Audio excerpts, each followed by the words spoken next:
आज के इस क्लास में हम लोग त्रिभुज और समकोण त्रिभुज से संबंधित प्रश्न को हल करना सीखेंगे। प्रश्न को हल करने से पहले हम लोग त्रिभुज और समकोण त्रिभुज से संबंधित कुछ बातों को जानेंगे, उसके बाद प्रश्न को हम लोग हल करेंगे। तो सबसे पहले हम लोग त्रिभुज के बारे में थोड़ा सा जान लेते हैं। ये हम लोग का त्रिभुज हो गया, तीन भुजा से घिरा हुआ एक आकृति। ये त्रिभुज, मान लीजिए त्रिभुज हम लोग का ए, बी और सी है। बी के सामने की भुजा बी, कोण सी के सामने की भुजा सी और कोण ए के सामने की भुजा ए। इसमें हम लोग भुजा के बारे में ही पढ़ने वाले हैं, यानी त्रिभुज का पूरा जो है प्रॉपर्टीज वो नहीं पढ़ेंगे हम लोग। जिस प्रकार का हम लोग प्रश्न हल करने वाले हैं, बस उसी चीज को यहाँ ध्यान में रख करके यहाँ आपको ट्रायंगल के बारे में बताया जा रहा है। तो यहाँ क्या हो रहा है, ये हम लोग का भुजा ए हो गया, ये भुजा बी हो गया और ये भुजा सी हो गया। भुजा सी का मतलब इस पूरे भाग को, यहाँ से यहाँ तक की लंबाई को सी कहा गया, यहाँ से यहाँ तक की लंबाई को ए कहा गया और यहाँ से यहाँ तक की लंबाई बी कहा गया। तो त्रिभुज के नियम के अनुसार किसी भी त्रिभुज में किसी दो भुजा का अंतर, किसी दो भुजा का अंतर तीसरी भुजा से छोटी तथा योग हमेशा बड़ा होता है। योग हमेशा बड़ा होता है कहने का मतलब क्या है, किसी दो भुजा का अंतर, यानी यहाँ तीन भुजा हम लोग के पास है ए, बी और सी। किसी दो भुजा का अंतर, तो मान लीजिए कि यहाँ हम लोग दो भुजा ले रहे हैं ए और बी। इसका अंतर यदि ले हम लोग तो ए माइनस बी, अंतर क्या होगा, तीसरी भुजा से छोटी। अब ए और बी ले लिए हैं तो तीसरा भुजा क्या बचा होगा, सी बचा हुआ है। तो तीसरी भुजा से ये क्या होगा, छोटा होगा, यानी तीसरी भुजा इससे बड़ी। इसको हम लोग रखेंगे मॉड में। मॉड क्यों, क्योंकि a माइनस बी है तो b माइनस ए भी हो सकता है, क्योंकि जरूरी नहीं है कि भुजा b ही बड़ा हो, a भी बड़ा हो सकता है। यानी कि a में से b को घटाएं या b में से a को घटाएं। मॉड का मतलब होता है घटाने के बाद, मान लीजिए अंक में यदि 5 आता है तो इसको हम लोग 5 ही मानेंगे, -5 आएगा तब भी, इसलिए मॉड में रखा गया। यानी a से b को घटाएं या b से a को घटाएं, दोनों भुजा का अंतर तीसरी भुजा से छोटा होगा। नोक के तरफ है तो छोटा होगा, लेकिन क्या बोल रहा है, योग हमेशा बड़ा होता है। तो योग किससे बड़ा होगा, योग बड़ा होगा तीसरी भुजा से, यानी इसी का योग, इन दोनों को यदि जोड़ेंगे तो ये तीसरी भुजा से बड़ा, यानी योग अंतर जो हुआ इसका क्या हुआ, छोटा होगा और योग बड़ा होगा। उसी तरह से यदि हम लोग यहाँ ए और सी का बात करें, ए में से सी को घटाएं या सी में से ए को घटाएं, बात तो अंतर का ही आएगा। तब ये छोटा हो जाए, किससे, ए और सी को ले लिए हैं तो तीसरा भुजा हम लोग का कौन बचा होगा, तो तीसरा भुजा हम लोग का यहाँ बी, यानी यहाँ बी हो जाएगा, क्योंकि ए सी तो ले लिए। यानी ए सी का अंतर तीसरी भुजा बी से छोटा होगा, लेकिन इन्हीं दोनों का योग ए प्लस बी, बी से क्या हो जाएगा, ए प्लस सी, बी से बड़ा हो जाएगा। उसी प्रकार से यदि हम लोग यहाँ ए का बात करें तो ए ले लिए, अब ए तीसरा भुजा यदि हम लोग का हो गया तो बचा कौन, ए यदि तीसरा भुजा यानी बी और सी बचा हुआ है, इसका मतलब कि बी में से सी को घटाएंगे या सी में से बी को, जो भी आएगा वो ए भुजा से छोटा होगा। लेकिन इन दोनों को जोड़ेंगे तो बी सी जो होगा इसका मान ए से बड़ा होगा। ये हम लोग का हो गया इस त्रिभुज का नियम, यानी एक त्रिभुज में दो भुजा का अंतर तीसरी भुजा से छोटा और योग हमेशा तीसरी भुजा से बड़ा होता है। इसको हम लोग आंकिक रूप से बनाएंगे, यानी संख्या रख करके, तो पूरी तरह से समझ में आ जाएगा। फिलहाल हम लोग का ये प्रॉपर्टीज हो गया। हम लोग का अगला नियम है समकोण त्रिभुज का। और समकोण त्रिभुज में क्या हम लोग पढ़ेंगे, पूरी तरह से उसका समकोण त्रिभुज नहीं पढ़ेंगे, जैसे जैसे हम लोग का प्रश्न हल होगा टुकड़ा टुकड़ा में हम लोग नियम को ही पढ़ते जाएंगे। जैसे समकोण त्रिभुज हम लोग का क्या होता है, तो सबसे पहले समकोण त्रिभुज का मतलब एक कोण समकोण यानी 90 डिग्री का यहाँ कोण बनेगा। समकोण त्रिभुज में एक कोण 90 डिग्री का बनता है, बाकी ये दोनों कोणों का योग जो होगा वो 90 डिग्री हो जाएगा।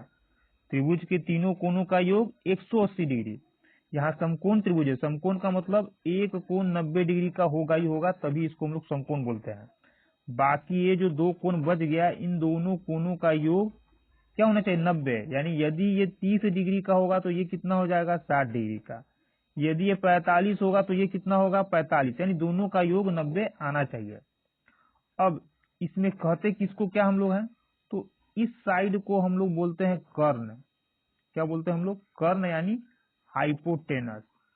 नीचे वाले को बोलते हैं हम लोग आधार, आधार यानी बेस।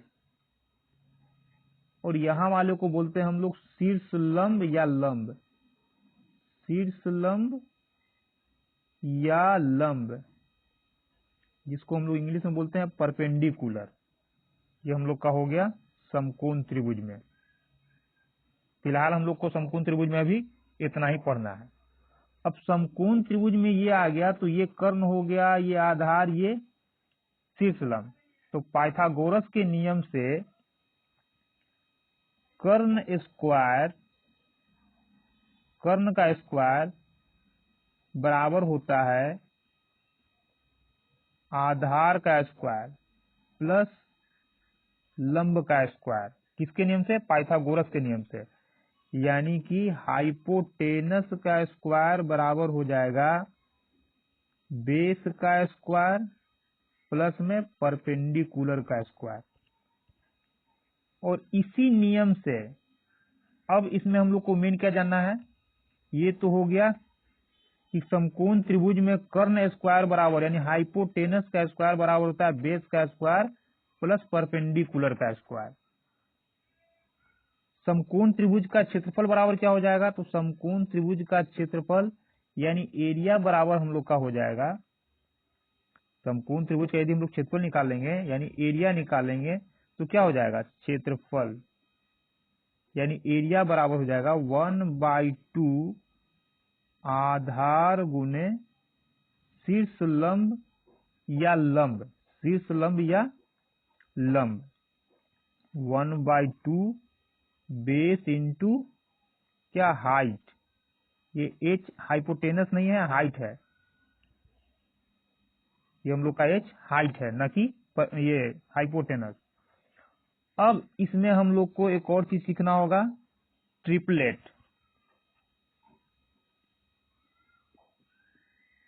क्या हम लोग जानेंगे, ट्रिपलेट। ट्रिपलेट क्या होता है, क्योंकि समकोण त्रिभुज से संबंधित जितना भी प्रश्न हम लोग का है वो ट्रिपलेट के कारण ही बनाने में ज्यादा आसान हो जाता है। तो ट्रिपलेट का मतलब होता है कि हम लोग याद कर लेते हैं, जैसे यहाँ पहला हम लोग का ट्रिपलेट हो जाएगा 3 4 5। इसका मतलब ये है कि फिक्स है, यहाँ वाला हम लोग का कर्ण होगा,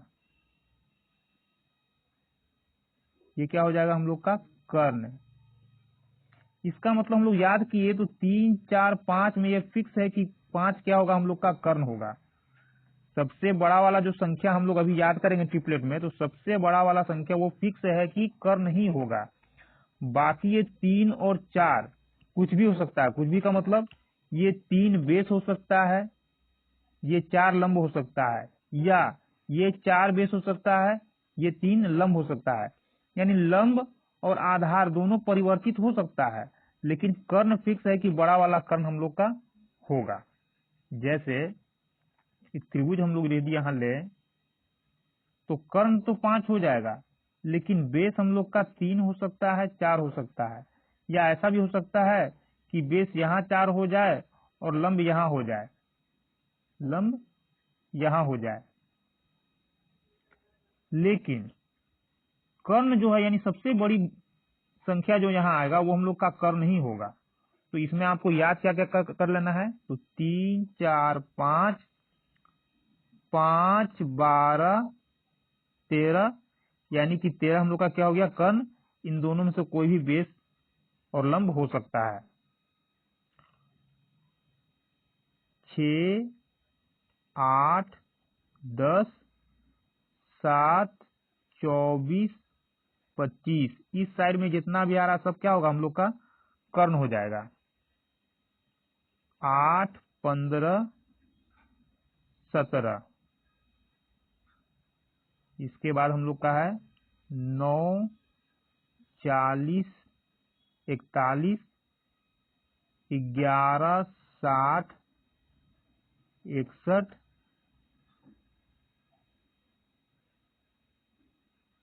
12 35 37,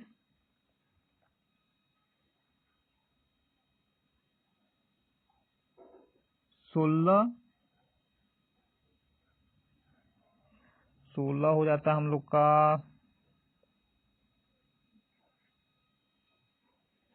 16 के पहले हम लोग का यहाँ 13 हो जाएगा,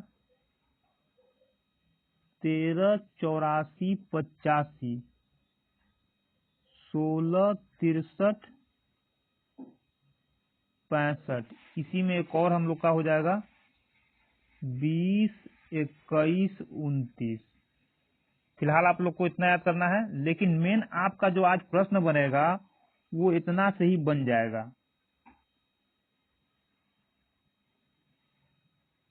इन चारों से, और इसके अलावा एक और आपका इसमें यूज होगा,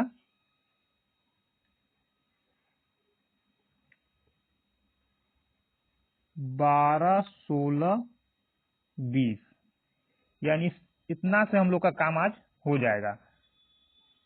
3 इधर और एक ये 4। बाकी आपको यदि ये पूरा याद हो जाए तो अच्छा रहेगा, क्योंकि इसके अलावा भी कुछ ट्रिपलेट अभी बचा हुआ है जो त्रिकोणमिति में हम लोग कर लेंगे। तो हम लोग अपने प्रश्न की ओर बढ़ते हैं। आज का हम लोग का पहला प्रश्न है, किसी त्रिभुज की दो भुजाओं की लंबाई 4 सेंटीमीटर और 10 सेंटीमीटर है। यदि तीसरी भुजा की लंबाई a सेंटीमीटर है तो निम्नलिखित में से कौन सा सही होगा। सबसे पहले हम लोग क्या पढ़े थे, इसी का नियम आज पढ़े थे, यानी कि एक त्रिभुज है, त्रिभुज मान लीजिए कि एक भुजा 4 सेंटीमीटर का, ये 10 सेंटीमीटर का, ये कितना है नहीं मालूम है, तो बोला ऑप्शन में कौन सही होगा।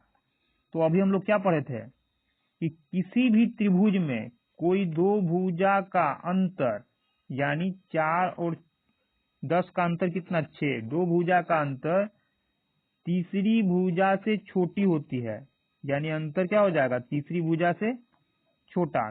तो 4 और 10 का अंतर ये आया, तीसरी भुजा हम लोग का ए है, इससे छोटा, और इन दोनों का ही योग इससे क्या होगा, बड़ा। तो इन दोनों को जोड़ेंगे कितना आ जाएगा, 14, यानी फाइनल हम लोग का क्या आ गया, ए का मान 6 से बड़ा 14 से छोटा होगा। तो ए का मान 6 से बड़ा 14 से छोटा हो गया, यानी हम लोग का आंसर ऑप्शन नंबर ए हो जाएगा। हम लोग का अगला प्रश्न है, एक त्रिभुज की भुजा धन पूर्णांक है। यदि दो भुजाओं के माप 6 सेंटीमीटर 3 सेंटीमीटर है तो ऐसी विशिष्ट त्रिभुजों की संभावित संख्या क्या होगी। यानी कि ऐसा ऐसा कितना त्रिभुज बन सकता है जिसमें एक भुजा 6 हो और दूसरा 3 हो। तो सबसे पहले क्या दे रहा है, त्रिभुज दिया जिसमें एक भुजा 6 है दूसरा 3 है, तो तीसरा भुजा क्या होगा, तो तीसरा भुजा मान लेते हैं हम लोग ए। तो नियम के अनुसार क्या है, किसी भी त्रिभुज में दो भुजा का अंतर, जो दो भुजा का अंतर कितना आएगा हम लोग का, दो भुजा का अंतर 3, दो भुजा का अंतर तीसरी भुजा से छोटी, यानी ए से ये छोटा हो जाएगा, लेकिन दो भुजा का योग तीसरी भुजा से बड़ी, यानी इससे इसका योग बड़ा हो जाएगा, यानी 6 3 9। तो ए का मान क्या क्या हो सकता है, यानी ए की जगह कौन कौन सा संख्या हम लोग रख सकते हैं। तो 3 से बड़ा और 9 से छोटा, तो 3 से बड़ा 9 से छोटा कितना कितना संख्या हो सकता है, तो 3 से बड़ा 4 रख सकते हैं, या 5 हो सकता है, या 6 हो सकता है, या 7 हो सकता है, या 8 हो सकता है। यानी ए की जगह हम लोग यहाँ क्या क्या रख सकते हैं, 4 रख सकते हैं, 5 रख सकते हैं, 6 रख सकते हैं, 7 रख सकते हैं और 8 रख सकते हैं। यानी ऐसा ऐसा कितना त्रिभुज बन जाएगा, 1 2 3 4 5, जिसमें ये दोनों भुजा फिक्स रहेगा 6 और 3, लेकिन ए का मान क्या क्या हो सकता है, 5 मान हम लोग रख सकते हैं। तो कितना ट्रायंगल बन जाएगा, ऑप्शन नंबर डी, 5 त्रिभुज बनेगा। हम लोग का अगला प्रश्न है, किसी समकोण त्रिभुज के कर्ण की लंबाई यदि 13 सेंटीमीटर है तो अन्य दो भुजाओं में से एक भुजा की लंबाई 5 है तो त्रिभुज का क्षेत्रफल कितना होगा। तो त्रिभुज का क्षेत्रफल बराबर क्या होता है, त्रिभुज का क्षेत्रफल का फॉर्मूला होता है, त्रिभुज का क्षेत्रफल बराबर 1/2 आधार गुने शीर्षलंब, यही ना होता है हम लोग का। यानी आधार और शीर्षलंब चाहिए, तो आधार और शीर्षलंब कहाँ से आएगा, ये दे रहा है कर्ण की लंबाई 13 और ये क्या दे रहा है, दो भुजा में से किसी एक भुजा की लंबाई 5, तो दोनों में से कोई भी आप 5 मान सकते हैं, मान लिए कि 5 हम लोग का यही है। तो ट्रिपलेट से अभी हम लोग याद किए थे कि जब कर्ण 13 होता है तो 5 12 13 हम लोग का ट्रिपलेट होता है। मतलब कर्ण जब 13 होगा तो 5 या 12 दोनों में से कोई एक लंब या आधार हो जाएगा। जब इसको हम लोग आधार मान लिए तो इसका मतलब 12 क्या हो जाएगा, हम लोग का लंब हो जाएगा। हम लोग ट्रिपलेट क्यों याद करते हैं, समझ में आ गया। अभी जो हम लोग ट्रिपलेट पढ़े थे तो यहाँ क्या पढ़े थे, 5 12 13, जिसमें 13 हम लोग का फिक्स है कि कर्ण होगा। तो वहां क्या क्या दे दिया, वहां 13 दिया 5 दिया, इसका मतलब हम लोग समझ गए कि 5 12 13 ही हम लोग को अप्लाई करना है। तो 5 12 13 यानी 5 हम लोग का शीर्षलंब आ गया। तो यहाँ से क्षेत्रफल निकाल लेंगे, 1/2 आधार कितना 5 हो गया, शीर्षलंब हम लोग 12 रख लेंगे, काट लेंगे, 2 छक 12 6 पचे 30, यानी कितना आ जाएगा, ऑप्शन नंबर सी हम लोग का आंसर होगा, त्रिभुज का क्षेत्रफल। हम लोग का अगला प्रश्न है, एक त्रिभुज की 3 भुजा 5 12 और 13 सेंटीमीटर है। इस त्रिभुज की तीनों भुजाओं के मध्य बिंदु को जोड़कर एक छोटा त्रिभुज बनाया जाता है, तो त्रिभुज का क्षेत्रफल क्या होगा। जब भी जो भी त्रिभुज दिया गया है और उस त्रिभुज के तीनों भुजा के मध्य बिंदु को जोड़कर कोई त्रिभुज बनाया जाता है तो उस त्रिभुज का क्षेत्रफल कितना होगा। इसको जानने के लिए क्या करेंगे, हम लोग देख लेंगे, यहाँ तीनों भुजा का मध्य बिंदु 1 2 3, यानी यही बनेगा। तो उस त्रिभुज में कितना त्रिभुज बना, 1 2 3 4 त्रिभुज बना। यानी कि इस छोटे त्रिभुज के क्षेत्रफल का बात किया गया है तो इसका क्या हो जाएगा, पूरे त्रिभुज के क्षेत्रफल का 1/4 भाग। अब पूरा त्रिभुज का क्षेत्रफल कहाँ से आएगा, तो क्या क्या दे रहा है, त्रिभुज का भुजा 5 12 13 दे रहा है। 5 12 13 क्या है, 5 12 13 ट्रिपलेट है। और ट्रिपलेट किसमें बनता है, ट्रिपलेट हमेशा समकोण त्रिभुज में ही बनता है। यानी हम लोग का त्रिभुज कैसा हो जाएगा, समकोण त्रिभुज। तो समकोण त्रिभुज में यहाँ की हम लोग का हो जाएगा 13, क्या हो जाएगा, 13 हम लोग का कर्ण हो जाएगा, 12 5 कुछ भी हम लोग लंब आधार मान सकते हैं, तो मान लिया कि ये हम लोग का 12 हो गया, ये हम लोग का 5। और क्षेत्रफल निकालना है तो त्रिभुज का क्षेत्रफल कितना हो जाएगा, एरिया इज इक्वल टू 1/2 आधार 5 गुने शीर्षलंब 12। ये किसका क्षेत्रफल, इस पूरे त्रिभुज का क्षेत्रफल। निकालना क्या हम लोग को, छोटे वाले त्रिभुज का क्षेत्रफल। तो छोटा वाला त्रिभुज का क्षेत्रफल क्या है, पूरे त्रिभुज के क्षेत्रफल का चौथा भाग। क्यों, क्योंकि 1 2 3 4 त्रिभुज बन रहा है, चारों त्रिभुज का क्षेत्रफल समान होगा, इसलिए कि तीनों भुजा का मध्य बिंदु से मिलकर के त्रिभुज बनाया गया है। तो 4 से हम लोग यहाँ भाग दे देंगे, तो 4 तिया 12, ऊपर कितना आ गया, 5 में 3 से गुना करेंगे 15 बटा में 2 बचा हुआ है, भाग देंगे 7.5 आएगा। यानी कि छोटे त्रिभुज का क्षेत्रफल, इस त्रिभुज का क्षेत्रफल कितना आ गया, 7.5 सेंटीमीटर स्क्वायर। क्षेत्रफल हमेशा स्क्वायर में निकलता है, तो हम लोग का आंसर क्या होगा, ऑप्शन नंबर सी 7.5 सेंटीमीटर। हम लोग का अगला प्रश्न है, समकोण त्रिभुज की ऊंचाई आधार के बीच का अंतर 7 सेंटीमीटर है। उस त्रिभुज का क्षेत्रफल 30 सेंटीमीटर स्क्वायर है, तो त्रिभुज का परिमाप ज्ञात कीजिए। परिमाप का मतलब क्या होता है, इसका हम लोग पहले ही क्लास में पढ़ चुके हैं। परिमाप का मतलब होता है त्रिभुज के तीनों कोनों, त्रिभुज के तीनों भुजाओं का जो योग होगा वही हम लोग का परिमाप होता है। और त्रिभुज है कैसा, समकोण त्रिभुज है। कैसा त्रिभुज है, ये हम लोग का समकोण त्रिभुज है। समकोण त्रिभुज का परिमाप पूछ रहा है, यानी तीनों भुजा का योग।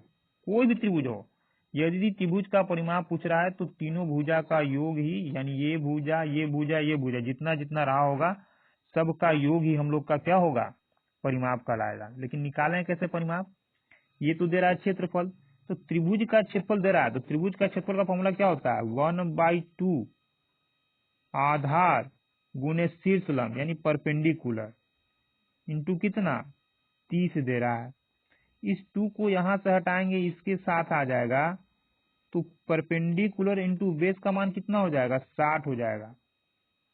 ये क्या बोल रहा है कि ऊंचाई और आधार के बीच में अंतर 7 है। यहाँ ऊंचाई और आधार का गुणनफल 60 है और ये बोल रहा है कि दोनों के बीच का अंतर 7 होना चाहिए, यानी गुना करने पर 60 और अंतर 7 होना चाहिए। तो क्या करेंगे, 60 का एलसीएम ज्ञात कीजिए, तो 30 दूना 60, 15 दूना 30, 3 पचे 15, तो 2 दूना 4 तिया 12, 12 अब 5, ये 5, तो गुना करने पर 60 आ जाएगा, दोनों का अंतर 7 आ रहा है।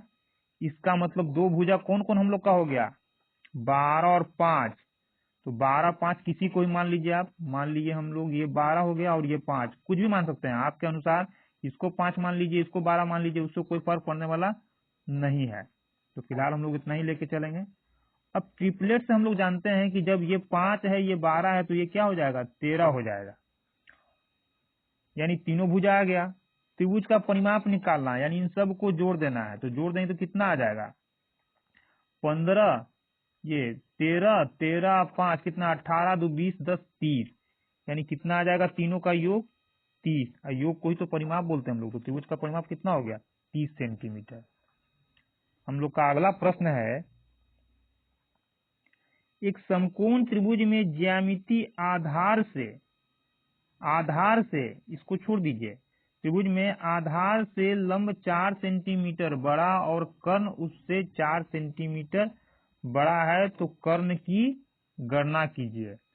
क्या बोल रहा है, एक त्रिभुज है समकोण त्रिभुज, तो वो खुद बोल रहा है, लेकिन बोल क्या रहा है कि आधार से लंब 4 सेंटीमीटर बड़ा और कर्ण उससे भी 4 सेंटीमीटर बड़ा है, यानी यदि ये आधार है तो इससे 4 सेंटीमीटर बड़ा लंब होगा और इससे भी 4 सेंटीमीटर बड़ा कौन होगा, कर्ण होगा, यानी इसमें 4 जोड़ देंगे तो 8, इस तरह से होना चाहिए। तो जो हम लोग याद किए थे ट्रिपलेट, उस ट्रिपलेट को ध्यान में रखिए कि अंतर किसके बीच में 4 आता है। तो यहाँ आप देख सकते हैं 12 16 20 हम लोग ट्रिपलेट याद किए थे, 12 16 20 अंतर कितना रहा, 12 4 16, 16 4 20, यानी ट्रिपलेट कितना हो जाएगा हम लोग का, ट्रिपलेट यहाँ हो जाएगा हम लोग का 12 16 20। यही हम लोग का ऐसा ट्रिपलेट प्राप्त हुआ है। ट्रिपलेट का मतलब समकोण त्रिभुज में ये सेट हो जाएगा, यानी 20 हम लोग का क्या हो जाएगा, ये कर्ण, क्योंकि लास्ट में जो आता है कर्ण कहलाता है, तो सभी भुजा के बीच में 4 का अंतर होना चाहिए, तो 12 4 16, 16 4 20, यानी कर्ण हम लोग का कितना हो जाएगा, 20 होना चाहिए। तो ऑप्शन नंबर हम लोग का कितना हो जाएगा, सी हम लोग का आंसर हो जाएगा, कर्ण कितना है 20।